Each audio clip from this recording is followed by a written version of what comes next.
Hello everyone, welcome to Unacademy judiciary.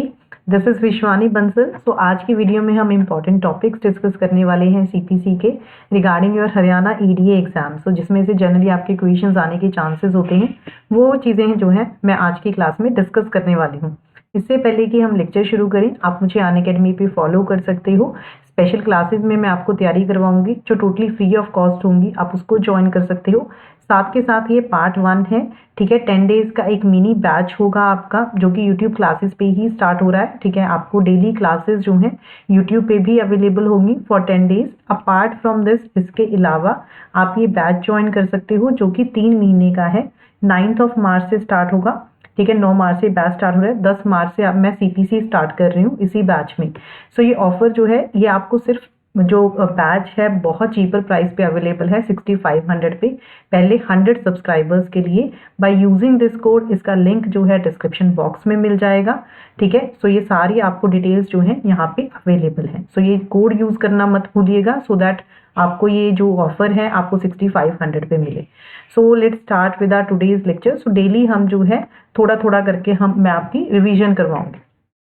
तो CPC में कितने सेक्शंस और कितने ऑर्डर्स हैं? देयर आर टोटल 158 सेक्शंस, ठीक है। टोटल अगर हम सेक्शंस की बात करें तो सीपीसी में टोटल 158 सेक्शंस हैं एंड 51 ऑर्डर्स आते हैं, ठीक है। और उसमें जो है कितने ऑर्डर्स हैं? There are 51 orders in CPC.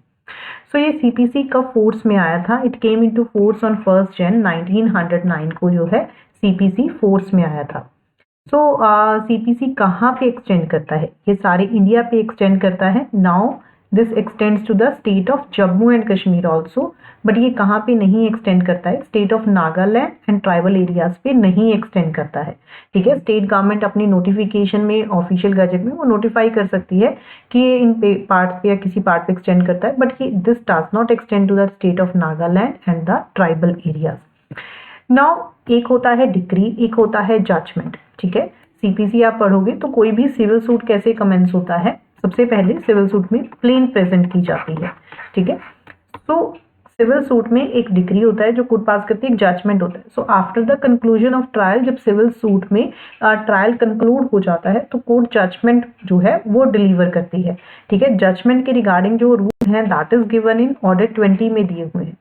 सो एक बार जब ट्रायल कंक्लूड हो जाता है, कोर्ट 30 दिन के अंदर अंदर जो है जजमेंट को डिलीवर करती है। अगर 30 डेज में नहीं हो पाता तो एक्सेप्शनल सर्कमस्टांसेस में वो 60 डे हो जाता है, ठीक है, from the date of conclusion of trial. So the court has to pass the judgement within 30 days from the date of from the date of conclusion of the trial. Exceptional circumstances में that can be 60 days from the date of conclusion of the trial. Once the court passes the judgment, after that the decree is drawn. So decree follows the judgment. Judgment decree को follow नहीं करती है, याद रखना। decree follow करती है judgment को। हमेशा पहले judgment को deliver करती है, then the decree is drawn. So एक बार अगर कोर्ट ने judgment को deliver कर दिया, 15 दिन के अंदर अंदर कोर्ट जो है decree को draw करेगी, ठीक है। कोर्ट ने सपोज 30 डेज में जो है जजमेंट को डिलीवर कर दिया, so with in 15 days the court will draw the decree. Now what is decree? That is defined in your section 2 subsection 2। वो हमें कहाँ पे डिफाइन किया हुआ है? सेक्शन 2 सबसेक्शन 2 में डिफाइन किया हुआ है। सो डिक्री का मतलब क्या है? ये फॉर्मल एक्सप्रेशन है ऑफ एन एडजुडिकेशन। एडजुडिकेशन का मतलब क्या है? Judicial determination of a matter in dispute, जो कंक्लूसिवली डिटरमाइन करता है पार्टीज के राइट्स को विद रिगार्ड टू ऑल और any of them in controversy in the suit. So decree क्या इंक्लूड करती है, क्या नहीं इंक्लूड करती है? ये क्वेश्चन जनरली बहुत बार आता है एमसीक्यूज में। So decree includes rejection of plaint. Rejection of plaint के ग्राउंड्स हमें कहाँ पे दिए हुए हैं? Do let me know in the comment box, ठीक है। दिस इज वेरी इंपॉर्टेंट कि रिजेक्शन ऑफ प्लेंट के ग्राउंड्स कहाँ पे दिए। So decree includes the rejection of plaint and determination of any equation under section 144। Section 144 deals with what? This deals with restitution. Restitution का मतलब क्या होता है? The act of restoring to a party the benefit that the other party has received in a decree that is subsequently held to be wrong. तो restore करना किसी party को, ठीक है, बेनिफिट जो कि दूसरी पार्टी ने रिसीव किया है किसी डिक्री में, दैट इज सब्सिक्वेंटली कोर्ट ने जिसको रॉन्ग डिक्लेयर कर दिया है। तो this means this is based on the principle कि जो कोर्ट का एक्ट है that shall harm no one, the act of the court shall harm no one, इस प्रिंसिपल के ऊपर रेस्टिट्यूशन बेस्ड है. So what decree includes? This includes the rejection of plaint and determination of any equation under section 144. This does not include, ये क्या नहीं include करता है, any adjudication from which an appeal lies as an appeal from an order. Second is any order for dismissal for default of appearance of the parties. अगर parties नहीं appear हुई हैं, court ने सूट को dismiss कर दिया, that is not decree. Why? Because this is not an adjudication. Court ने वहां पे कोई भी जुडिशियल डिटर्मिनेशन नहीं की है मैटर इन डिस्प्यूट की. So this does not include these things. This include rejection of plaint and determination of any equation under section 144. Now इसमें जो मोस्ट इंपॉर्टेंट जहां से इक्वेशन आपको आता है, that is the definition of means profit that is given in section 212. So this means what is the meaning of means profit? इसको simple सी language में समझते हैं. means profit होता क्या है? सपोज एक कोई घर है, ये किसको बिलोंग करता है? This belongs to a person X. ठीक है, एक्स को बिलोंग करता है. नाउ इस घर का जो पोजेशन है, ठीक है, रॉन्गफुल पोजेशन ले लिया किसने? वाई ने. वाई ने रॉन्गफुली इसके ऊपर जो है कब्जा कर लिया. सो अगर इस प्रॉपर्टी से वो कोई प्रॉफिट डिराइव कर रहा है, वाई कोई प्रॉफिट डिराइव कर रहा है, ठीक है, कोई भी इसने profit derive, that is the means profit.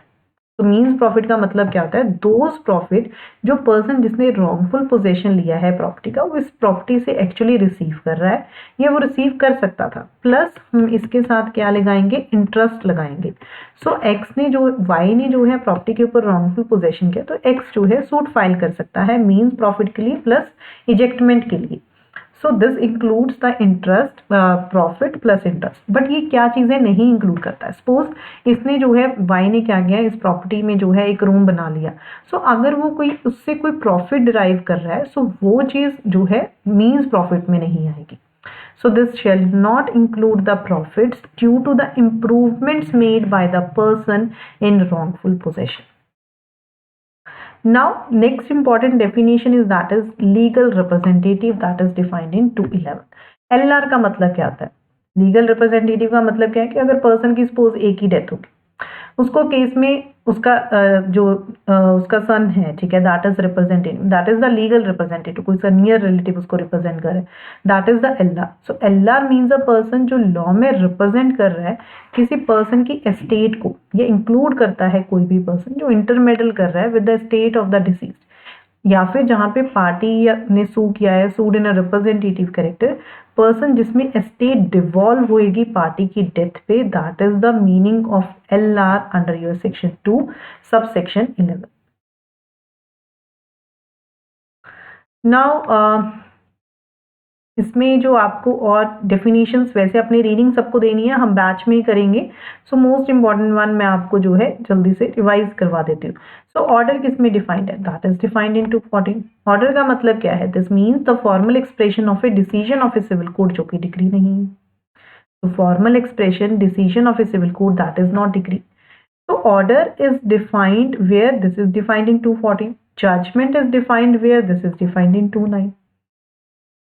Judgement का मतलब क्या है? The statement that is given by the जज of the grounds of the decree और ऑर्डर. कोई भी स्टेटमेंट जो जज देता है डिक्री या ऑर्डर के ग्राउंड्स के ऊपर, हम उसको क्या कहते हैं? That is known as judgment. Now what is small causes court? एक स्मॉल कॉजेज कोर्ट होती क्या है? स्मॉल कॉजेज कोर्ट याद रखना, वो कोर्ट होती है जो किसके सबॉर्डिनेट होती है? Small causes courts are those that are subordinate to the district court and high court. जो district court and high court के सबॉर्डिनेट होती हैं, वो क्या होती हैं? That are known as a subordinate court, small causes courts. तो एक होता है पेक्यूनरी जुरिस्डिक्शन. जुरिस्डिक्शन का मतलब क्या है? Capacity of a court to decide a case. तो किसी भी कोर्ट की कैपेसिटी किसी केस को डिसाइड करने की, हम उसको जुरिस्डिक्शन कहते हैं. Jurisdiction is that is original हो सकती है, एपेलेट हो सकती है, टेरिटोरियल जुरिस्डिक्शन होती है, one is pecuniary jurisdiction. So what is pecuniary jurisdiction? किसी भी कोर्ट की जुरिस्डिक्शन को लिमिट कर देना कि वो इतने अमाउंट तक का ही जो है सूट वो एंटरटेन कर सकती है. सो जो स्मॉल कॉजेज कोर्ट्स होती हैं, ठीक है, या फिर मुंसिफ कोर्ट्स होगी, सो दैट आर, देखिए उनकी पेक्यूनरी जुरिस्डिक्शन जो है वो लिमिटेड होती है. बट अगर हम डिस्ट्रिक्ट कोर्ट्स की बात करें, so they can entertain a suit of any amount. उनकी कोई भी लिमिटेड पेक्यूनरी जुरिस्डिक्शन नहीं है. So this is Save in so far as is expressly provided, nothing herein contained shall operate to give any court jurisdiction over suits the amount or value of the subject matter of which exceeds the pecuniary limits of its original jurisdiction.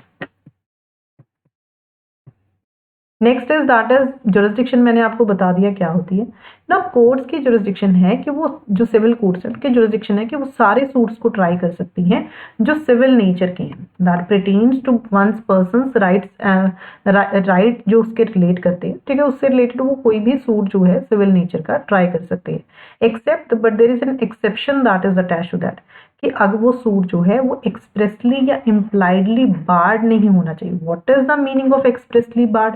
Expressly barred का मतलब क्या है? Expressly barred का मतलब होता है कि that is उसको जो है प्रोविजन दी हुई है कि आपको फॉर एग्जांपल कि स्पेशल मैटर्स के लिए अलग से कोर्ट्स बनाई जाती हैं, जैसे रेवेन्यू कोर्ट्स अलग से हैं रेवेन्यू मैटर्स के लिए, कंज्यूमर कोर्ट्स अलग से हैं, ठीक है, इनकम टैक्स कोर्ट्स अलग से हैं। सो तो वहां पे जो कोर्ट्स की जुरिस्डिक्शन है वो एक्सप्रेसली बार की जाती है कि ये स्पेशल कोर्ट ही इस केस को डिसाइड करेगी। इम्प्लाइडली बार्ड का मतलब होता है कि that is for example, let's take an example, suppose a है, ठीक है, ए का कोई केस चल रहा है, इसने एक्स विटनेस को बुलाया कि आप मेरे फेवर में गवाही दे दो, तो मैं इसके बदले जो है आपको 10,000 रुपये दूंगा।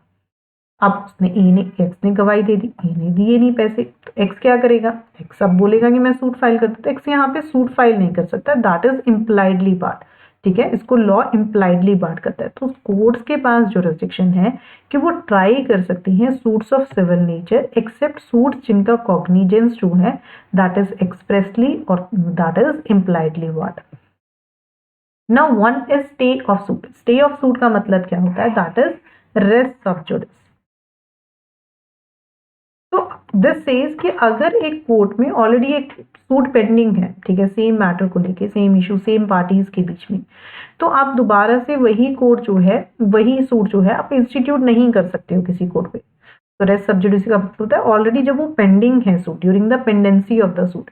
बट इसकी एक्सेप्शन भी है। क्या एक्सेप्शन है? कि अगर जो वो सूट पेंडिंग है वो फॉरेन कोर्ट में है तो प्रिक्लूड नहीं किया जाता, then that suit can be filed in India on the same cause of action. So this is the pendency of a suit in a foreign court does not prohibit the courts in India from trying a suit founded on the same cause of action. Now res sub judice जो है, ठीक है, this does not bar the institution of the suit. ये institution of suit को बार नहीं करता है, this only bars the trial. So ये सिर्फ ट्रायल को बार करता है। So this says no court shall proceed with the trial of any suit. So just note down this. This does not bar the institution of the suit. This bars only the trial. Next is that is res judicata. So what is res judicata? Res judicata का मतलब होता है a case that is already decided. तो अगर कोई case एक competent court already decide कर चुकी है तो सेम इशू को लेके जो है दोबारा से सूट नहीं फाइल किया जा सकता between same party, same matter को लेके, ठीक है। सो ये उसको बार करता है। So this says कि judicial decision should be accepted as correct, and this is based on that it is in the ये तीन maxims के ऊपर based है। This is based on three maxims. First one is that is it is in the interest of the state that there should be an end to litigation. ये state के interest में होता है कि litigation का end होना चाहिए। अगर ये प्रोविजन नहीं दी होगी तो पर्सन कोई भी क्या करेगा, ठीक है, सूट डिसाइड हो गया, कोई ना कोई पार्टी तो एग्रीड होगी, वो फिर से दोबारा से सूट फाइल कर देगी। Second is that is it is in the interest of the state that there should be an end to litigation. Second is no person should be vexed twice for the same offence. किसी भी person को एक offence के लिए दो बार सजा नहीं दी जा सकती। थर्ड वन इज कि एक जुडिशियल डिसीजन को एक्सेप्ट करना चाहिए as a correct. A judicial decision must be accepted as a correct. So this is based on these three maxims. Now there are 8 explanations that are attached to this section. अगर आप देखोगे 8 explanations इस section के साथ attached। Now what is the meaning of expression former suit? Former suit का meaning क्या है? Former suit denote करता है एक सूट को which has been decided prior to a suit in question. ठीक है, हम कब कहेंगे कि ये फॉर्मर सूट है? जिसको कोर्ट ने पहले डिसाइड कर दिया है वो फॉर्मर सूट है। जरूरी नहीं है कि वो सूट पहले इंस्टीट्यूट हुआ था या बाद में इंस्टीट्यूट हुआ था। So the expression former suit shall denote a suit which has been decided prior to a suit in question, whether or not it was instituted prior thereto. So whether the principle of res judicata applies to representative suits, yes, this applies. That is given under explanation 6. Now whether the principle of res judicata, क्या जो res judicata का principle है वो execution proceedings पे apply करता है? Yes, that applies. That is given in explanation 7. Constructive res judicata is given where? That is dealt in explanation 4. So constructive res judicata का मतलब होता है कि आप जो अगर आपने जब सूट फाइल किया आप उसमें सारे ग्राउंड्स लिखोगे, ठीक है। अगर आपने कोई ग्राउंड लेफ्ट ओवर कर दिया तो उसको लेके आप दोबारा से सूट फाइल नहीं कर सकते। सो ये कहता है any matter which might and ought to have been made ground of defence or attack in such former suit shall be deemed to be a matter that is directly or substantially in issue such suit. So section 11 is a section that bars the, ठीक है, कि आप दोबारा से suit नहीं file कर सकते। There are certain provisions that are given in CPC. कुछ प्रोविजंस ऐसी दी गई हैं सीपीसी में कि कुछ रूल्स ऐसे गए कि फर्दर सूट जो है वो बार्ड है। फॉर एग्जाम्पल अगर हम सेक्शन 144 सब सेक्शन 2 की बात करें, ठीक है, वहां पे बार्ड है। अगर आप ऑर्डर 9 में बात करो, ठीक है, अगर प्लेंटिफ अपीयर नहीं होता है, ठीक है, जिस दिन कोर्ट ने डिफेंडेंट अपीयर हो गया बट प्लेंटिफ अपीयर नहीं होता है, तो ही इज प्रिक्लूडेड, वो दोबारा से सूट फाइल नहीं कर सकता है। ये सेट असाइड करवा सकता है बट वो दोबारा से नहीं फाइल कर सकता है suit. So this says where a plaintiff, there are a number of provisions that are given in CPC. So this says where a plaintiff is precluded, prohibited by rules from instituting a further suit in respect of any particular cause of action, he shall not be entitled to institute a suit in respect of such cause of action in any court to which this code applies. What is a foreign court? Foreign code का मतलब क्या है? Foreign code की जो definition है that is given in section 2। Section 2 में दी है। So let's see what is a foreign code. Section 2 I think that is given in 2 subsection 5। So this says ये कोर्ट है that is situated outside India, जो India के बाहर situated है, that is not established और continued by the authority of the central government, जिसको जो that is not कि जिसको कि under the authority of central government जो इस्टेब्लिश या कंटिन्यू नहीं की गई है, that is the meaning of foreign court.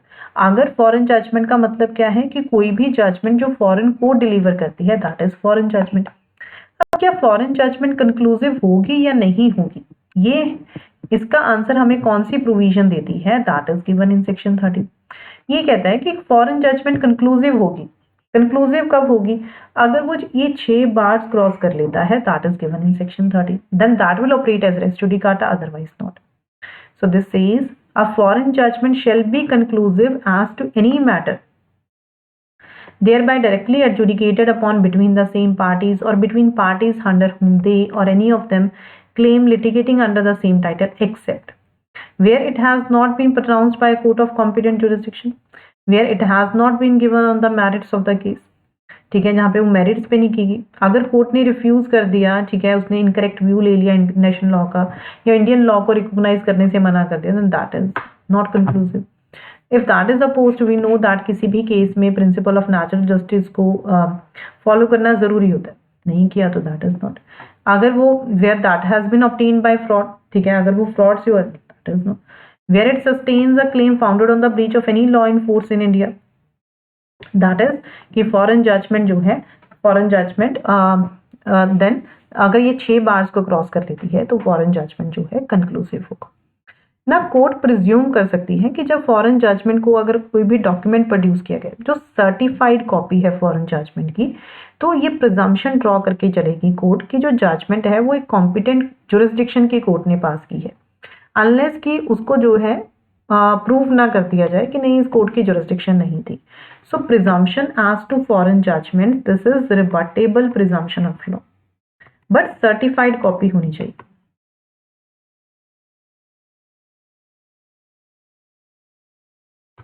ठीक है, बट जो कॉपी है वो सर्टिफाइड होनी चाहिए। एवरी सूट, हर सूट कैसे इंस्टीट्यूट होगा, every suit shall B instituted in the court of the lowest grade, ठीक है, हर सूट जो है लोएस्ट ग्रेड की कोर्ट में जो है इंस्टीट्यूट होगा। तो अगर कोई भी सूट है इमूवेबल प्रॉपर्टी को लेके, उसका आंसर हमें कौन बताता है, सेक्शन 16। सेक्शन 16 कहता है कि अगर कोई भी सूट है related to recovery of immovable property, partition को लेके, इमूवेबल प्रॉपर्टी की फॉरक्लोजर सेल रिडेम्पशन को लेके, इमूवेबल प्रॉपर्टी से जो भी चीजें उनसे रिलेटेड, तो सूट कहाँ पे इंस्टीट्यूट होगा, जहाँ पे आपकी प्रॉपर्टी सिचुएट करती है। बट अगर कोई सूट है, आपने कोई compensation for wrong to immovable property मांगा, फॉर एग्जांपल आपने मींस प्रॉफिट क्लेम कर लिया, देन सूट वहां पे भी इंस्टीट्यूट किया, वहां पे तो किया ही जा सकता है जहां पे प्रॉपर्टी, बट वहां पे भी किया जा सकता है जहां पे डिफेंडेंट रिसाइड कर रहा है या वॉलेंटली वर्क कर रहा है या अपना बिजनेस कैरी ऑन कर रहा है, then the suit can be instituted there also. अगर कोई सूट है इमूवेबल प्रॉपर्टी है, वो 2 कोर्ट्स की जुरिस्डिक्शन में सिचुएटेड है, ठीक है, 2 कोर्ट्स की जुरिस्डिक्शन पड़ती है, ठीक है, तो अब कि कहाँ पे सूट इंस्टीट्यूट किया जा सकता है, तो वो कहीं पे भी किया जा सकता है जहां पे any portion of the property situate, that can be filed in any court, किसी भी कोर्ट में within the local limits of whose jurisdiction any portion of the property is situated. तो place of institution of suit जहां पे local jurisdiction जो है वो uncertain है, ठीक है, अगर वो अनसर्टेन है तो कहाँ पे किया जा सकता है, अनसर्टेन है तो वो कहीं पे भी किया जा सकता है, in any one of those courts में सेटिस्फाइड दैट की ग्राउंड है लेस सर्टेनिटी का, so that can be filed anywhere. So where it is alleged to be uncertain within the local limits of whose jurisdiction की 2 या 2 से ज्यादा courts की movable property situated है, तो वो कहीं पे भी फाइल किया जा सकता है। Then suit for compensation for wrong to person और movable, for example suppose A जो है वो दिल्ली में रह रहा है, ठीक है, उसने क्या किया, उसने दिल्ली में रह रहा था, उसने बी को मारा, ठीक है, उसने बी को कलकत्ता में मारा। अब जो बी है बी कहीं पे भी सूट फाइल कर सकता है, या तो कलकत्ता में जहां पे उसको मारा, या फिर ए जहां पे रिसाइड कर रहा है। तो अगर कोई भी रॉन्ग होता है किसी पर्सन को या मूवेबल को, तो वो कहाँ पे फाइल किया जा सकता है, दैट कैन बी फाइल जहां पे या तो गलत हुआ है, ठीक है, उस कोर्ट की जुरिस्डिक्शन बन जाती है, या फिर डिफेंडेंट जो है जहाँ पे वो रिजाइड कर रहा है, कैरीज ऑन बिजनेस कर रहा है, पर्सनली वर्क फॉर गेट कर रहा है, सो वहां पे भी फाइल किया जा सकता है। द सूट में B instituted at the option of the plaintiff in either of the set courts. अगर कोई ऑब्जेक्शन फाइल करनी है एज टू जुरिस्डिक्शन, अगर तो ऑब्जेक्शन फाइल करनी है एपेलेट या रिविजनल कोर्ट को लेके कि जुरिस्डिक्शन नहीं है, सॉरी अगर कोई ऑब्जेक्शन फाइल करनी है टेरिटोरियल जुरिस्डिक्शन को लेके कि इसकी कोर्ट की जो है टेरिटोरियल जुरिस्डिक्शन नहीं है, तो कोई भी ऑब्जेक्शन अलाउ नहीं करेगी कोर्ट, कोई भी एपेलेट या रिविजनल कोर्ट, अनलेस कि वो ऑब्जेक्शन जो है अर्लीस्ट पॉसिबल अपॉर्चुनिटी पे रेज ना हो। अर्लीस्ट पॉसिबल अपॉर्चुनिटी पे वो ऑब्जेक्शन जो है रेज करनी होगी, where issues are settled at or before such judgment and unless कि जहां पे कॉन्सिक्वेंट फेलियर ऑफ जस्टिस ना हुआ। अगर कोई भी ऑब्जेक्शन है as to the competence of the court with reference to pecuniary limits को लेके, पेक्यूनियरी लिमिट्स को लेके अगर कोई भी ऑब्जेक्शन है तो वो कब कहाँ पे करनी होगी, ठीक है, बाय एनी एपेलेट और रिविजनल कोर्ट, कोई भी एपेलेट या रिविजनल कोर्ट अलाउ नहीं करेंगी, उसको भी अर्लीस्ट पॉसिबल अपॉर्चुनिटी पे रेज करना होगा। अगर कोई ऑब्जेक्शन है कि कॉम्पिटेंसी ऑफ की कोर्ट एग्जीक्यूटिंग कोर्ट कॉम्पिटेंट है नहीं है, देन उसको भी अर्लीस्ट पॉसिबल अपॉर्चुनिटी पे रेज करना होगा, तो कोर्ट अलाउ नहीं करेगी unless there has been a consequent failure of justice. Section 21E का आपको पर्टिकुलरली सेक्शन ही पूछ लिया था, तो आपने सेक्शन ही इसका याद रखना है, ठीक है, आपने इसका सेक्शन भी याद रखना है। Next is general power of transfer and withdrawal. तो किसके पास जनरल पावर है ट्रांसफर विड्रॉल की, पहले तो आपको सेक्शन याद रखना है। हाई कोर्ट या डिस्ट्रिक्ट कोर्ट के पास, दोनों के पास है, हाई कोर्ट के पास भी है, डिस्ट्रिक्ट कोर्ट के पास भी है, वो किसी भी स्टेज पे ट्रांसफर कर सकती है किसी भी सूट, अपील या किसी प्रोसीडिंग को जो पेंडिंग है, विड्रॉ कर सकती है वो, ठीक है, ट्रांसफर भी कर सकती है, विड्रॉ भी कर सकती है। कौन, हाई कोर्ट या डिस्ट्रिक्ट कोर्ट, या तो पार्टीज की एप्लीकेशन पे या फिर सुओ मोटो भी कर सकती है, on the application of any of the parties and after notice to or of its own motion without such notice, ठीक है, सुओ मोटो भी कर सकती है कोर्ट बिना नोटिस के। नेक्स्ट है सुप्रीम कोर्ट। सुप्रीम कोर्ट की भी पावर है कि वो सूट को ट्रांसफर कर सकती है किसी भी स्टेज पे, कि ये जो है इंटरेस्ट ऑफ जस्टिस में है, वो डायरेक्ट कर सकते हैं कोई भी सूट, अपील या कोई और प्रोसीडिंग, कि वो उसको ट्रांसफर कर सकते हैं एक हाई कोर्ट से, ठीक है, एक स्टेट में, या सिविल कोर्ट से एक स्टेट में टू ए हाई कोर्ट और other civil court in other state. But यहाँ पे कोर्ट सुओ मोटो नहीं करती है, पार्टी की एप्लीकेशन के ऊपर करती है। So on the application of A party and parties को नोटिस देने के बाद एंड उनको सुनने के बाद सुप्रीम कोर्ट किसी भी स्टेज पे at any stage if satisfied so एक सूट को ट्रांसफर कर सकती है फ्रॉम ए हाई कोर्ट और other civil court in one state to a high court और other civil court in other state. ऐसी जो एप्लीकेशन है उसके साथ एफिडेविट लगाया जाएगा, ठीक है, उसके साथ एफिडेविट लगाया जाएगा। अगर कोर्ट डिसमिस करती है, इन डिसमिसिंग एनी एप्लीकेशन, तो सुप्रीम कोर्ट के ओपिनियन में अगर लगता है कि ये जो एप्लीकेशन लगाई गई थी ये फ्रिवलस थी, वेक्सेशियस थी, तो ऑर्डर कर सकती है कोर्ट एप्लीकेंट को कि वो कंपनसेशन पे करे कोर्ट में। कंपनसेशन कितनी हो सकती है, जो कि मैक्सिमम 2000 रुपये हो सकती है, इससे ज्यादा नहीं। तो डिसमिस करते हैं, dismissing any application under section 25।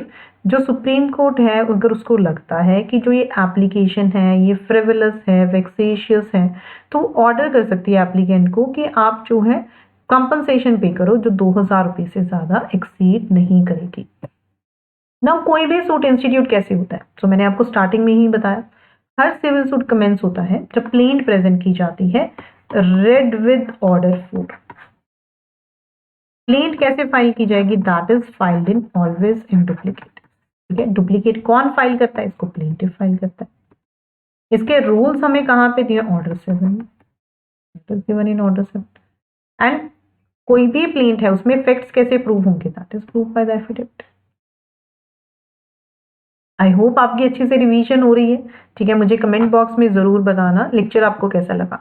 तो समन्स टू डिफेंडेंट, एक बार जब प्लेंट फाइल होगी तो उसके बाद नेक्स्ट स्टेप क्या होगा, अगर कोर्ट ने प्लेंट को एडमिट कर लिया, ठीक है, वो हम पढ़ेंगे ऑर्डर 7 में।